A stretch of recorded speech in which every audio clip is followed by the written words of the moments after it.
speaker today. It's Richard Sainsbury, and the subject, according to this, is news around the world. Well, it's not quite that, is it? No. No, but we'll start off with the news. If we get round the world at the end of it, then fine. But without further ado, Richard Sainsbury.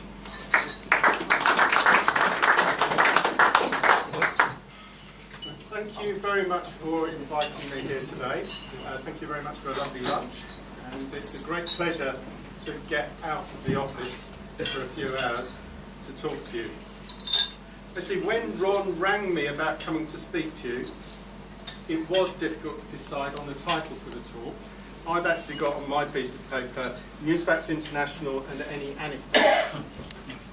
But I think what I was really setting out to do was to explain to you what goes on in the grey box that we work in, which is on the side of it, has appeared recently on the side of the A13, and also try and tell you the story of how we came to be there. So there's a grey box on the outside of the A13, which is just before Marsh Way, which, if you know it, connects the old A13 and the new A13. It's got an orange stripe on one side, care of Ken Livingston, because he was very keen when we put it up that we should have some colour on it. So it's a bit dirty, great big grey box, but it's got an orange stripe on it. And even if you haven't noticed that particular box, I think in the local press you would have been reading about our industrial strike, Beamreach 5, because they're about to put two very big Tesco's warehouses next to us. I mean, thinking about it in preparation for talking to you, and really not the first time I've thought about it, it is really very strange that we don't have our name on this grey box, because we have a more perishable product than tomatoes.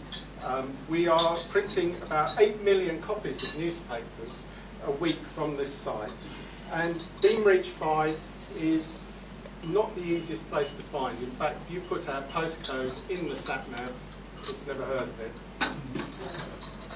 The reason we haven't got a name up is not because we're doing anything very secretive there. We're a contract newspaper printers. We don't publish anything. We're probably the largest independent contract newspaper printer in the country, and we've got another site in Stratford that prints the FT. You might argue, I suppose, that we've got a few things we would like to keep reasonably quiet. It's a slightly contrived this, but we've got at least one surprising combination of publications. We print the Jewish Chronicle, which is actually a very respected publication, quite an old publication, first printed in 1841. And we print the London Jewish News, which I think is now called the Jewish News, but we also print Al-Quds. Now, in Palestine, they've got a daily paper called Al-Quds, and we print the London publication of Al-Quds. And you may have heard the editor of that paper on the BBC, because the BBC get him to talk on any Palestinian issues, Mr Barry Atwell. Then there's the matter of the left-wing press. I mean, we started Newsfacts in 1988, just after the Wapping dispute, and it was very consciously started as a non-union shop, if you like. But we print the Morning Star, the Socialist Worker, the Socialist, a lot of left-wing press, in fact, Marxist publications. And even for a time, we printed these same publications on the same press as we were printing Mr Murdoch's Sun and News of the World. Things have changed since then, really, and we do recognise the union now. And in fact, the union have played a very positive and helpful role in our journey out of London to Raynham. The third thing that I thought of that maybe is a little controversial is we did have a brief dip into the pink economy. And we did, for a short period of time, print a gay publication called Thud. I'm not sure if it's still printed, but it became a very good example of that old business adage that 20% of your customers take up 80% of your time. And Thud's constant efforts to push the boundaries of the publishing laws meant we had to constantly monitor their publication, in particular the photographs, for what the MD used to call the angle of dangle. And we also had to put up with the editor being on site a lot. He was supposedly doing quality checks, but he was mostly propositioning our printers with offers to model in the magazine, which, considering how macho our printing staff are, it went down quite well. It's amazing what a bit of flattery can do. In reality, there's nothing untoward going on at the site, and we should really put our name up, because I expect Tesco's will put their name up, and if we're not careful, we'll just be known as the building next to Tesco's. It is true, though, for at the height of our success, we did, for good business reasons, keep a fairly low profile, because we didn't want people to think it was all easy, we've been very successful, and we mainly wanted to try and deter entrance into the market. Also, our MD certainly shuns publicity. Our trade paper, the Print Week, that runs one of these lists, the 100 most important people in UK printing, and Tom, our MD, has appeared in that for many years. He's even got into the top 30 one year. But I noticed on his latest blurb that they really lament his secrecy, and not much use to a magazine editor, a secretive MD. Tom started the company in 1988 with two of his colleagues. It was quite an unlikely combination. Tom was a contemporary of David Gower at King's School, Canterbury, and he went on to work for an Arab paper in charge of distribution. Then at this paper there were two fax operators, one in London and one in Jeddah. In those days, the pages of the paper were sent between companies by two very large fax machines, and we had these two operators in these two countries. They worked with each other for 2 or 3 years. They'd never seen each other, but these two chaps and Tom decided to start this company. While Tom, going back to Tom for a minute, while he was working for the Arab paper, he was allegedly in charge of distribution, but he actually spent most of his time looking after the various princes who were sent over to run the Saudi Arabian paper. And this really meant that he spent most of his time in London's top hotels and in casinos. And I think when he started his own business, it was a little bit of a shock. And I remember in my early days there, he used to get in about 11:30 and then go straight out to lunch. But of course, most of the action in a newspaper printing company is at night, and in the early days they had to be quite hands-on. The opportunity to start a printing company came because the International Herald Tribune wanted to be a bigger fish in a smaller pond. I don't know if you know the International Herald Tribune. This is another very respected broadsheet. It's an American paper. It's printed only in Europe, not in America. And it's actually started by one Gordon Bennett, who is the Gordon Bennett of the expression, no Gordon Bennett. Not Gordon Brown. No, not Gordon Brown, no Gordon Bennett. The first press cost about £340,000 to buy. And just a slight digression, the latest press that we bought cost about £8.5 million. So there's a big difference in the price of presses. Admittedly, the original one was second-hand and the latest one is new. But the thing that's changed in the last 20 years on newspaper printing is the amount of colour. There's a lot more colour in the newspapers, and it's a 4-colour process. You have to put black, magenta, cyan and yellow onto the paper separately. You need for 1 unit of the press to do each colour, and that's why the presses are so much bigger now.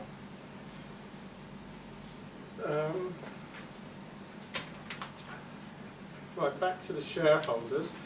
So far we've got Tom, Izette out in Jeddah, and Steve here in London. Tom's wife was working for the current chairman, Rupert, who became a shareholder. And his best friend at university was Christopher Thompson, currently MD of DC Thompson at Dundee.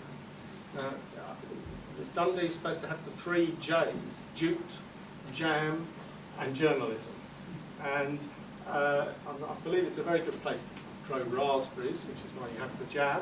But the journalism was DC Thompson. And DC Thompson, they print a number of serious Scottish publications like the Scotsman, the Sunday Post, the Aberdeen Journals. But they're most famous for printing and publishing the Beano. And that's where they've made their money, really. So Christopher was persuaded to buy shares in the company, so DC Thompson are one of our shareholders. The first press was put in Carpenter's Road in Stratford. Now, somebody mentioned Stratford earlier and the trip, and people seem to know it quite well. People probably know Carpenter's Road. I remember the head of production who came from that area said under Carpenter's Road was some of the most contaminated soil in London. And I think, although it started out as an area of freehold farming, providing milk and vegetables to London, it was later very famous for chemical processing. Firms like Jensen and Nicholson who made paint, Usher Water who made printing inks, and of course Yardley's were in that road until they went out to Basildon. But on the first surface, by the time we got there, it was really quite a pleasant place. We were on the new industrial estate, and you had the canal network where we could go at lunchtimes. And then for a few years, we had the added excitement of being right next to the big breakfast cottage. And I used to go, as I walked along the canal to work, I used to see Johnny Bourne and Denise Van Elton at work. The business model for the company was to win a major daily newspaper contract, use the promised income stream to finance buying a press via asset-based finance, and then fill the press with smaller weekly titles to make a profit out of the press. The second press we purchased was on the back of the Morning Advertiser contract. And that was quite an amazing paper at the time. It's a pub trade paper printed by the Licensed Victuallers Association. It printed 5 days a week for a trade paper. It was first published, it was the oldest publication in circulation at that time, newspaper, started in 1794. It's now a weekly magazine, which is a bit of a sign of the times, really. The third press came courtesy of the Wall Street Journal. Now, with something like the Wall Street Journal, we don't print all the Wall Street Journal copies, obviously. It's mostly printed in the States, but we just print a few copies for the UK. The fourth press came via the contract to print USA Today, which is the only national paper in the States. I don't know if you've seen it. It's quite a smart-looking paper. There's a lot of colour pictures, quite small sound bites, a bit like The Sun, but a bit more serious, the sound bites. And finally, we bought 2 more presses to print the FT. And a 7th press, in fact, to print the News of the World and The Sun. Again, just a few copies, while they were printing most of them at Wapping. It was a bit of a hamster wheel, but everything looked very rosy. It was a rapid expansion over 15 years, and we were asked to get involved in setting up the Guardian site. I don't know if you remember this one too. A lot of the publications like The Times and The Independent went over to being tabloids. The Guardian were looking for a gimmick to follow that, but not do exactly the same, and they decided on a Berliner format, which is a sort of European-sized paper. And they had to put £30 million worth of presses in order to print this, because these big machines, they're not that flexible really. You've got paper going through it. You can vary the width of the paper, but the other side, the size of the paper, the chop off as it goes through, that is a set distance. And so in order to print the Berliner format, they had to put in new presses. And in fact, that's just about bust the Scott Trust, that investment. We were very helpful to them, really. We found them a site, we helped them set it up, and then they chucked us out, actually. Anyway, rapid expansion, a successful picture, but a storm was brewing. It was a very innocuous beginning, but it ended with an amazing fight for our livelihood. Out of the blue, a gentleman from the LDA arrived at the door asking questions about our business and wondering aloud whether we'd like to move. This was 18 months at least before the Olympic aid went in. I actually spoke to this gentleman, and we didn't want to move, but I went through the whole problem of moving with him in a very painstaking way. And if you think about it, most of the papers that we printed were daily papers. All the daily papers are printed at the same time, which is, well, we start printing maybe 6 o'clock in the evening through to 6 o'clock in the morning for something like the Metro, but most of it happens between 10 o'clock in the evening and about 2 o'clock in the morning.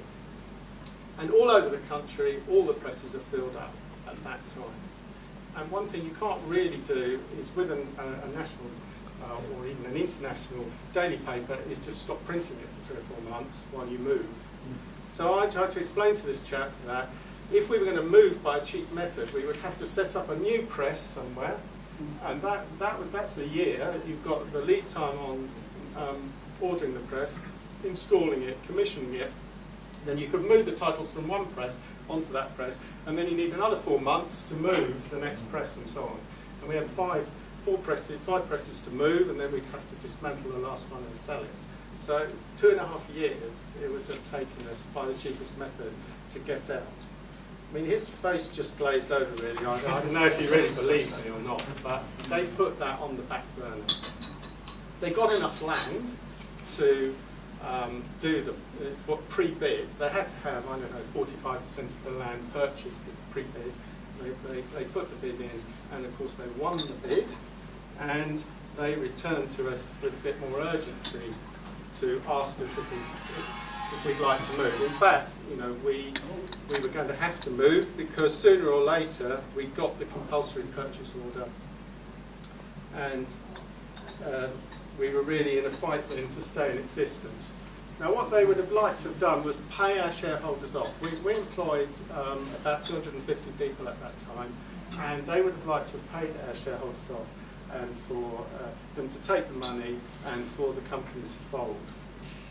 I mean, we were a bit slow on the uptake about what we were involved in, but eventually what we had to do was employ a QC, get a public relations consultant, get help from the union, who of course were very interested in saving the jobs. We had to get local MPs involved, and we even had a question asked in Parliament. And finally, we managed to do a deal with the LDA. It was incredibly hard work and time-consuming producing a case to save the company, and it was also brought us face to face with a different world and different people. I remember this QC. He conducted meetings in a room about this size with a huge table. There were 20 of us sitting round it, the various people that he was going to instruct on how to do it. And it was very theatrical. It was a tremendous performance by him. Nobody else had much of a say. I remember I tried a couple of times to actually say something, but I don't think I ever finished a sentence. And I just think at his sort of fees, he couldn't really allow anybody else to make a good point. Once we had the deal, we had to move at breakneck speed. We had about a year to move. We had to get out in a year, and suddenly everybody was very helpful indeed. The LDA offered the Beameridge 5 site. LDA, Havering Council, the London Thames Gateway Development Corporation were all extremely lenient and helpful about planning. We had a construction firm that we already knew, Loach Construction, and they built a building in record time. We had to have a much higher building than the type that were on the market already pre-built. And this is really because the paper goes through the press from reels of paper on reel stands, and it really doesn't work to take the paper in. The tension on this paper is really important because of the speed it's going through the press. It doesn't really work to take the paper in from right angles. So you've got to put the paper under the press. That means that the whole thing gets built up, and you need a taller purpose-built building. Where the German press manufacturer allowed us to jump the queue a bit, and we got the presses manufacturing. And in fact, we did no test runs, no commissioning of the press. As soon as it was built, we went straight into production. Obviously, our customers understood the position. So that's the history, really, of how we come to be where we are. The whole thing was a very stressful process. We definitely took our eye off the ball, really, in terms of running the business. But thank goodness we'd had some practice. For 15 years, we'd been installing presses, getting the buildings in place and so on. And really, I think if it had been a younger company, an older company not so used to that, they would have not attempted it or not managed it. It was a big achievement, but was it worth it? With hindsight, the LDA's appointed accountant who tried to argue that the business was not sustainable long term and wanted the shareholders to take compensation. I think he may well have had a better crystal ball than we did, and I'd like to just return to that point at the end of what I'm saying, really, because I think it has some relevance for the future of newspapers, the future of newspaper printing, and for newsfacts. A small digression first onto multiculturalism, if you like. One of the big arguments we had in our favour when we were moving was that 50% of our staff came from ethnic minorities. Most of those were Nigerians, and the job that they did was, I don't know, if you take your newspaper off the doorstep, especially the free ones that come through, lots of leaflets fall out, and they were at the other end of that process, putting the leaflets into the press. I mean, I've done the job for a little while myself in emergencies, and it is a mind-boggling task. You get dizzy, really, because you're concentrating on one area, lifting the paper, stuffing the leaflet inside. These people used to do 1,000 copies an hour, and they kept it up for 4 to 5 hours of inserting this. We've still got quite a few of those staff with us, but they've been promoted into other areas because we've now got machines that do that job. The other side of the coin is the ethnic newspapers we print. For the Chinese community, we print Tsingtao, which is a daily paper, EU Chinese, the Chinese Business Gazette, and UK China Times. For the Turkish community, we print Londra Gazette, Toplum Stasi, and Avrupa. For the Asian community, we can really get going here. We do Urdu Times, The Final Call, Asian Journal, Bangla Times, Bangla Post, Muslim Post, Nyo Ajang, Nyo Iwat, Kathir, Tamil Guardian, Thai Nilam, and The Nation, and Sermon. For the Polish community, we do the Polish Daily, the Polish Observer, Nowy Sazaz. For the Irish community, we do two big papers, actually, the Irish Independent and the Irish Times, and also the Irish World. And other countries represented Greek Cypriot, Russian, Lithuanian, Bulgarian, Spanish, Somalian, French, Romanian, and Ghana.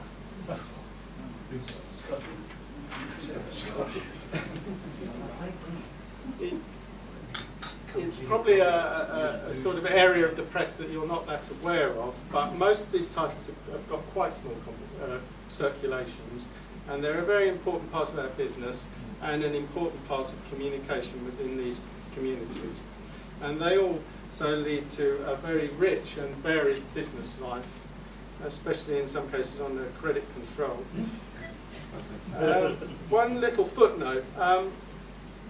Until recently, we were printing copies of 2 of the biggest newspapers in the world, and that is Yomiuri Shimbun and Asahi Shimbun. And those are the 2 Japanese papers.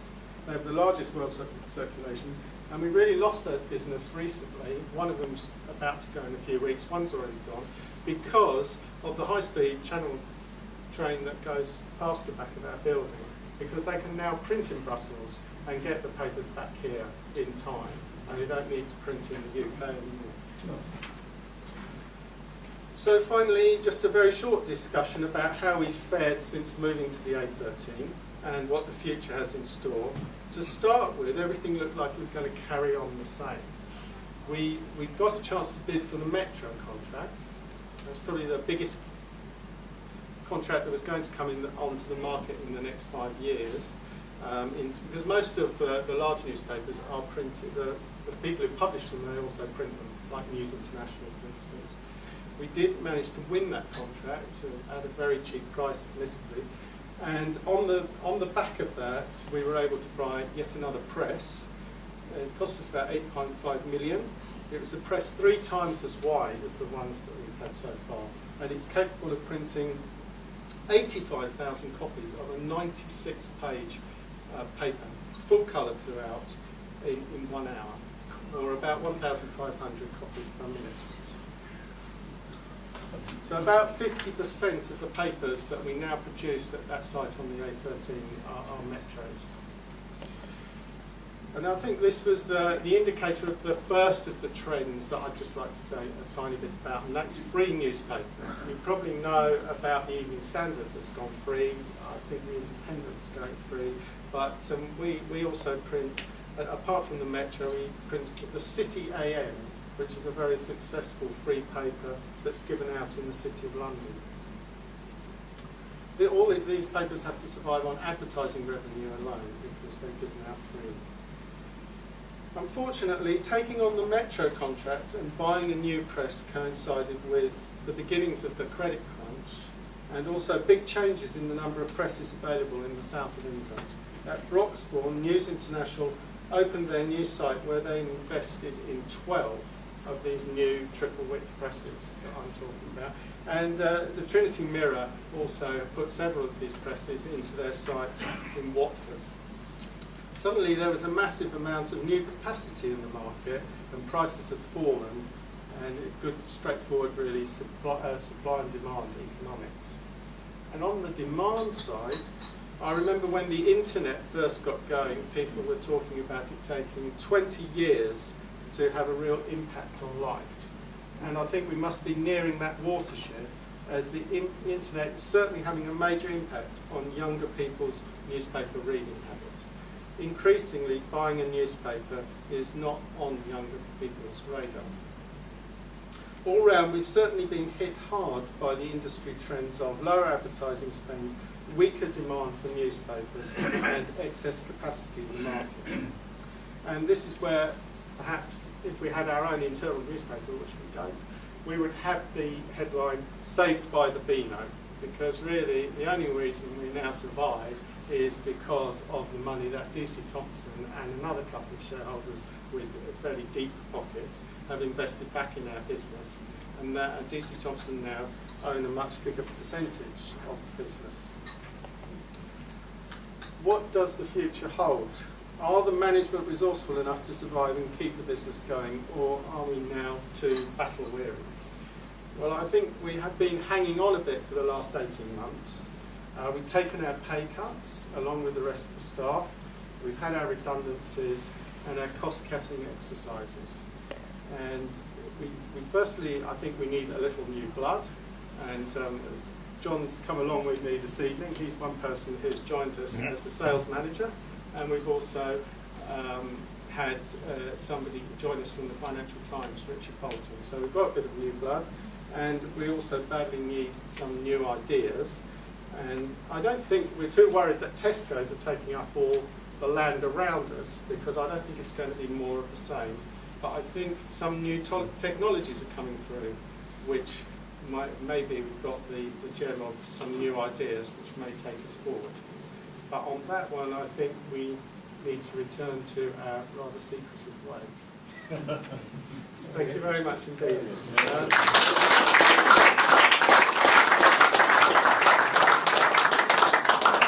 Questions? Yes, sir. Listening to what you said, it sounds as though your presses are running through the night, full stop, to meet deadlines. What contingency plan do you have in the event of breakage? I mean, do you have a spare press that you keep just to offload onto if you get a problem? No, we don't. You don't? God. Obviously, we've got engineers on site. Yeah. And quite often, I mean, the sort of thing that happens very often is this high tension paper that I'm saying is going through the press, it breaks. It's got a web break, and the press will go down, and actually the paper gets wrapped around the units, and you've got to get it out again. But, you know, I mean, even with a mechanical fault, usually we get the press up and running within half an hour to 3/4 of an hour. Obviously, we've got quite a few presses, so we can move a job from one press to another. But on a job like Metro, we are under tremendous pressure. It's running on 4 presses. It starts at 10:30 in the evening. We have to get it all finished by 5 o'clock. And the only real contingency we've got is we'll move some to the other site, and then in fact, Associated Newspapers, they've got their own presses that are producing the Standard and the Daily Mail, and they might, in an emergency, take a few copies. But they've only had to do that twice in the last year. So most of the time, one way or another, we get the papers out. But it's actually, I mean, I think this is one of the reasons that the printers like the job. Is it's the sort of job where you know, you come in, if something goes wrong like that, it's very exciting. I know you're under a lot of pressure, but it's exciting. And then at the end of your shift, when you've managed it, that is the end of that. You don't have to worry about what you did yesterday or something, because it's always the next day that matters. You're only as good as the last day, it's the next day that matters. And some people like working in that environment, where it's all very instant, exciting, and then you move on.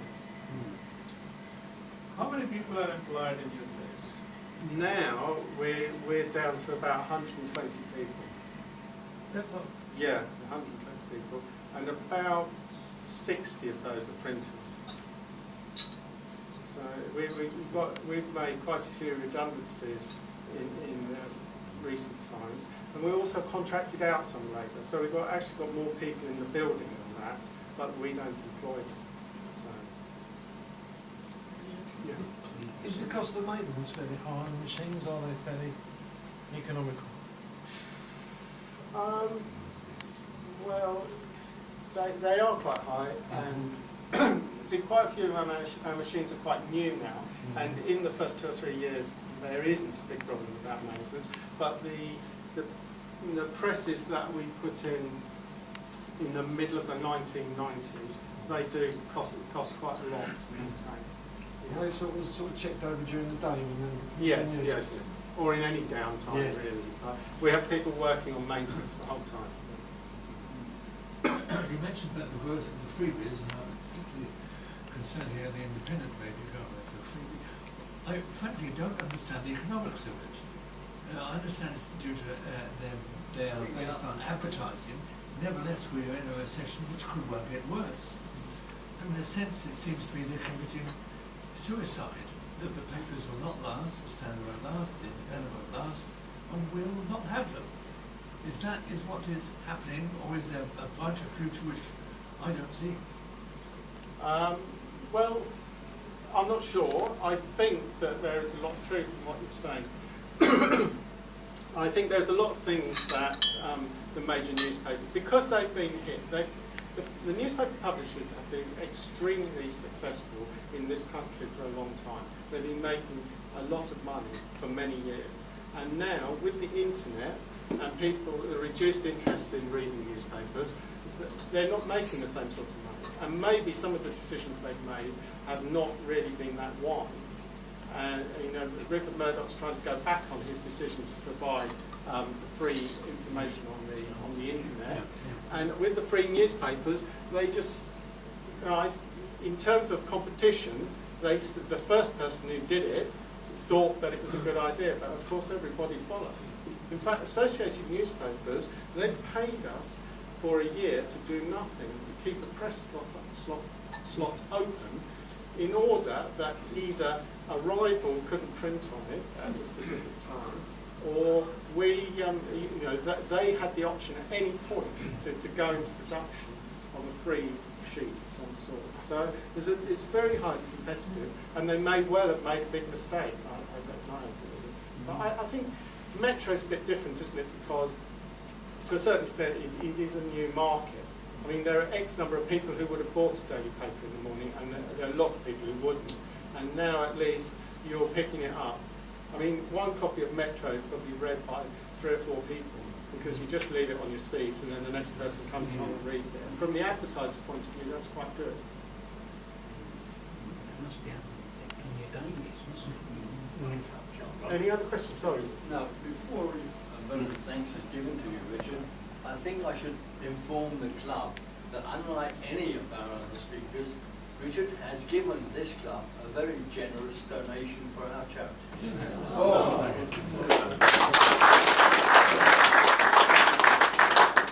Would it be possible at some time if we could have a visit to see the press in action? I mean, Yes, I know I'm it's sure, late at sure. night or whether you are printing of a daytime, but I think it would be of interest to some of us just Yeah, to yeah, see no, that's fine. I'm you sure we know, can what sort goes something on. like that out. Yes. Yes. Yeah. Call on Alan now to give out about that. Thank you, Mr. President. Fellows, I almost lost for words on this one. First, from what Ron just said, Richard, thank you very much.